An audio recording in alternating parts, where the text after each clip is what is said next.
Salut la zone, j'espère que vous allez super bien. Aujourd'hui, on se retrouve dans une nouvelle vidéo dans laquelle on va se demander quel est le vrai niveau de Cyril Gane. C'est la troisième vidéo d'une série dans laquelle on évalue le vrai niveau des combattants de l'UFC. J'en ai déjà fait une sur Benoît Sardoni et une sur Cédric Doumbé. Si ça t'intéresse, tu peux les checker en cliquant ici. Mais pour le moment, aujourd'hui, on va se demander quel est le vrai niveau de Cyril Gane. Parce que en mars dernier, il s'est fait soumettre par John Jones en littéralement 2 minutes. Et donc, il est légitime que l'on se demande s'il est vraiment aussi fort que l'on le pensait en vrai. Donc, quel est le vrai niveau de Cyril Gane? On va commencer par son palmarès. Donc, qu'est-ce que Cyril Gane a accompli? Bon, Cyril Gane, ce qui est important à savoir sur lui, c'est qu'avant de faire sa transition en MMA, c'était un champion du monde de France de Muay Thai. Donc, il a commencé le Muay Thai en 2014. Et ensuite, entre 2016 et 2017, il a été champion de Muay Thai de France, donc à l'Académie française de Muay Thai. Ensuite, il a fait sa transition en MMA pour devenir champion des poids lourds de la TKO Major League de MMA, avant de rejoindre l'UFC en 2019 et avoir un record de 12 victoires pour 2 défaites. Et ce qui est intéressant à savoir par rapport à ces 12 combats, c'est que dans ces 12 combats, il y en a 6 qu'il a terminé, tu vois. Donc c'est-à-dire qu'il a un taux de finition de 50% quand même, ce qui n'est pas rien en vrai. Et grâce à ce palmarès, il a réussi à devenir le champion du monde intérimaire des poids lourds. Bon, son palmarès, il est ok. On a vu des palmarès bien plus incroyables que ça, mais ça reste néanmoins un très beau palmarès. Genre, je suis très loin d'avoir un palmarès comme le sien, bien évidemment. Mais voilà, ça reste vraiment un très beau palmarès. Le seul problème qu'il y a par rapport à cela, c'est juste qu'il a été simplement champion intérimaire des poids lourds de l'UFC. Il n'a jamais vraiment été champion incontesté. Et maintenant, on pourrait se poser la question à savoir pourquoi est-ce que Cyril Gane, il est tant apprécié. Bon, par rapport à cela, il y a 3 points principaux. Le premier, ça va être par rapport à sa personnalité. Soit tu l'aimes pas. Mais on peut parler tout d'abord de pourquoi est-ce que sa personnalité elle est aimée. C'est parce que c'est le bon gamin, tu vois. Genre, c'est un gars qui. Ça a juste l'air d'être un bon gars en fait. Genre, à la fin de la journée, c'est juste un bon gars. Genre, il a l'air chill, il a l'air d'être le genre de personne avec qui tu pourrais jouer à FIFA et tout ça, t'amuser, avoir un bon délire et tout ça. C'est une des raisons pour lesquelles il est vraiment très apprécié. Un autre point, c'est parce qu'il est français, donc c'est normal que la communauté française le pousse en avant et qu'il soit vraiment très aimé par les Français, et ce qui est juste normal en fait à la fin de la journée, c'est pas une mauvaise chose ni rien. Et l'autre point pour lequel Cyril Gane était si apprécié que ça, bon, il est si apprécié que ça, c'est par rapport à son style de combat. Bon, Cyril Gane, comme je te dis, c'est un ancien champion de France de Muay Thai, donc c'est normal qu'il ait un style de combat de bagarreur. Donc Cyril Gane, il a vraiment un style de combat qui est plutôt intéressant à voir parce que tu vas souvent le voir envoyer des coups de poing, des coups de coude, des coups de genoux, des coups de pied, des trucs comme ça, pour un poids lourd. C'est un petit peu rare de voir un poids lourd se déplacer de manière un petit peu légère comme ça. Donc on va pouvoir rebondir sur cela pour directement parler des forces de Cyril Gane. Donc, quelles sont les forces de Cyril Gane? Qu'est-ce qui rend le bon gamin si intéressant, genre lorsqu'il est sur le ring, sur l'octogone, je veux dire plutôt. Donc, lorsque Cyril Gane est sur l'octogone, genre, son point fort principal, c'est ce dont je venais de te parler tout de suite, c'est le fait qu'il est rapide pour un poids lourd. Lorsque je te dis qu'il est rapide, c'est que je trouve qu'il est plutôt explosif pour un poids lourd. Tu le vois, il a un bon contrôle de distance, genre, c'est pas le genre de combattant un petit peu comme un Cédric Doumbé qui va directement exploser sur toi et essayer de fermer la distance. Non, lui il profite plutôt de son allonge, il garde la distance un petit peu. Comparé à ce que je pensais, c'est pas vraiment un combattant de contre-attaque. Il n'est pas vraiment sur la contre-attaque, il est plus sur l'offense, mais il garde toujours la distance, tu vois. Donc il va pas vraiment trop partir au combat et s'exposer à un contre ni rien. Non, il garde plutôt une bonne distance et ça nous permet de rebondir sur le fait qu'il a vraiment un bon Muay Thai. Surtout lorsqu'il est dans une position de clinch où il doit envoyer des coups de genoux ou des coups de coude, tout ça. Genre, il a vraiment un bon Muay Thai. Et c'est un petit peu logique, c'est un ancien champion de France de Muay Thai, comme que je disais. Et l'un des points les plus importants par rapport à lui également, c'est le fait qu'il soit patient.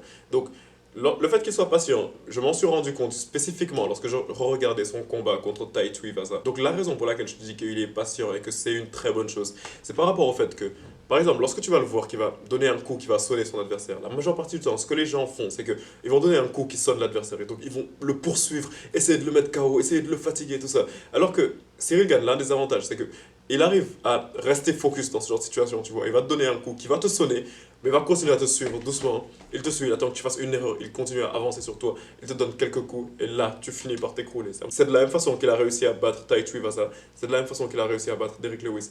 C'est un avantage, mais l'inconvénient qu'il y a par rapport à cela, c'est que ça va faire que Cyril Gane, ses combats, ils vont plus durer sur la longueur, tu vois. Ça va pas être le genre de gars qui va te mettre KO au premier round. Bon, à part quelques petites fois, mais c'est pas vraiment trop son style de combat.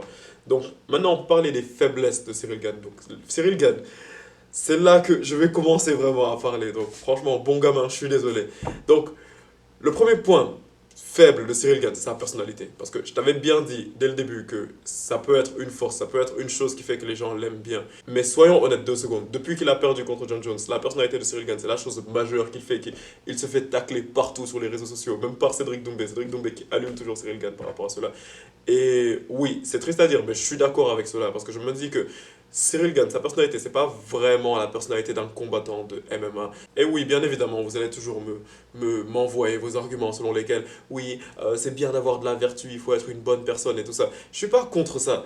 Mais en MMA, ça va pas vraiment te permettre de vendre des combats. Et en vrai de vrai, c'est la raison majeure pour laquelle Cyril Gane, il a des difficultés pour vendre ses combats. C'est difficile de vendre un combat de Cyril Gane. Et c'est la majeure partie du temps pour ça que Cyril Gane, il se bat dans les Fight Nights, mais pas vraiment dans les gros événements de l'UFC. Après, oui, bien évidemment que Cyril Gane, il va combattre à l'UFC Paris, mais ça, c'est parce que c'est un Français et que donc tout le monde va partir le regarder. Mais disons que par exemple, pour l'UFC 299 qui vient, le main event, c'était disons, Sergei Pavlovich contre Cyril Gane. Est-ce que tu penses que ça allait vendre autant qu'un combat de, je sais pas, un Sean Strickland?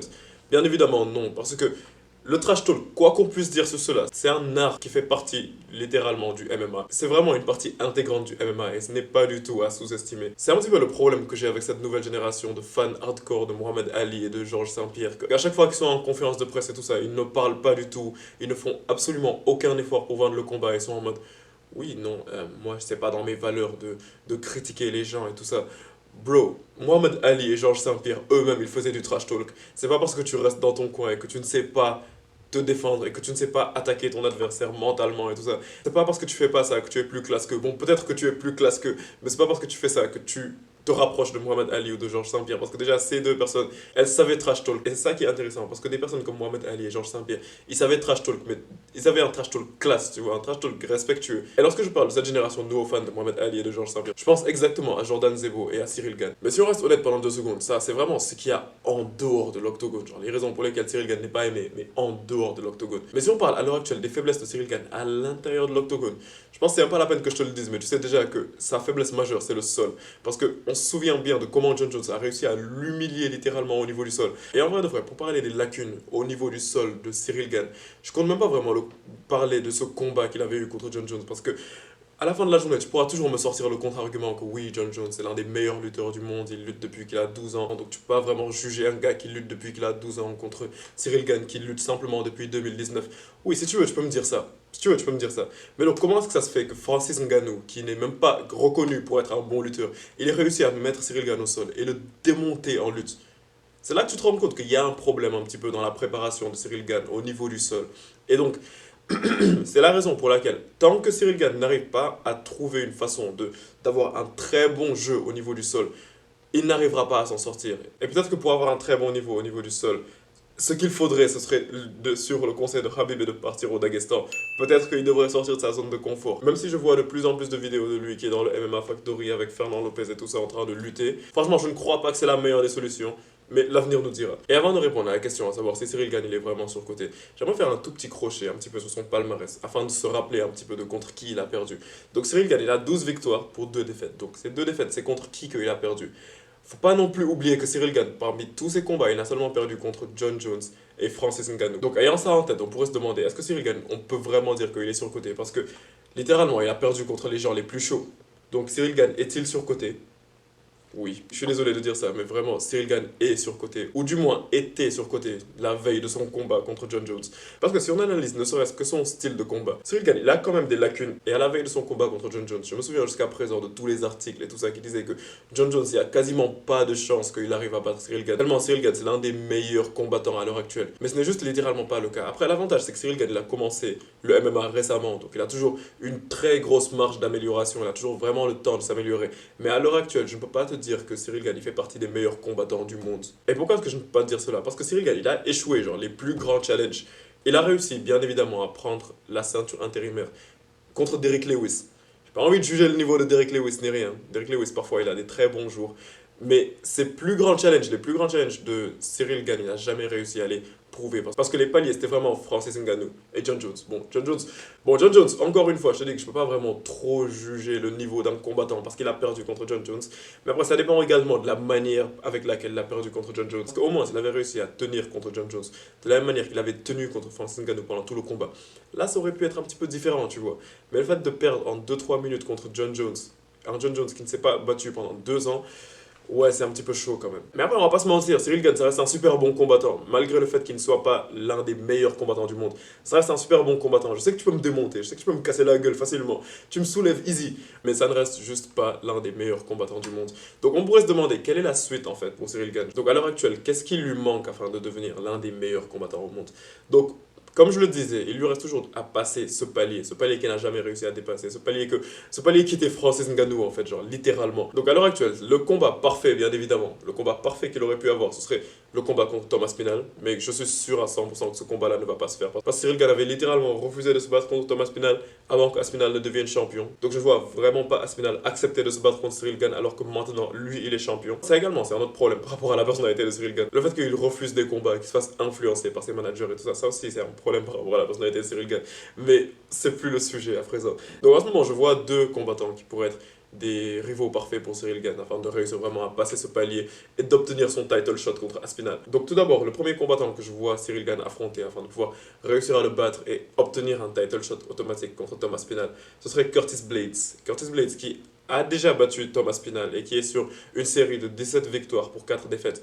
Si Ciryl Gane réussit à le battre, et surtout par KO ou bien par soumission, bon, je le vois pas vraiment mettre une soumission, mais s'il réussit à le battre par KO ou bien vraiment de manière spectaculaire, là, il détiendrait automatiquement un title shot. Et à partir de ce moment, si Ciryl Gane réussissait à battre Thomas Spinal, là, il serait littéralement dans la discussion des plus grands. Bon, ça serait un très bon combat à faire, mais je n'imagine pas trop ce combat se passer. Le combat que je vois plus se passer, ce serait Ciryl Gane contre Sergey Pavlovich. Sergey Pavlovich qui est quand même sur une série de 18 victoires pour 2 défaites. Une très belle série. Et qui a perdu très récemment contre Thomas Spinal. Le fait de battre Sergey Pavlovich, encore une fois, si c'est par KO, ça l'emmènerait directement à Spinal. Et là, il réussirait à avoir son title shot. S'il arrive à battre Thomas Spinal, là, franchement, je la ferme. Là, je ne peux plus rien dire. Ciryl Gane est l'un des meilleurs combattants de tous les temps. Mais bon, voilà, c'est tout ce que j'avais envie de vous dire aujourd'hui par rapport au vrai niveau de Ciryl Gane. Donc, si ce genre de vidéo te plaît, je te conseille simplement de t'abonner à la zone. Dans l'espace commentaire et dis-moi en vrai ce que tu penses par rapport à Ciryl Gane. Est-ce que tu penses qu'il est surcoté? Est-ce que tu penses qu'il est sous-coté? Je suis vraiment curieux de connaître ton avis par rapport à cela. Et on se capte pour la prochaine vidéo. Peace out.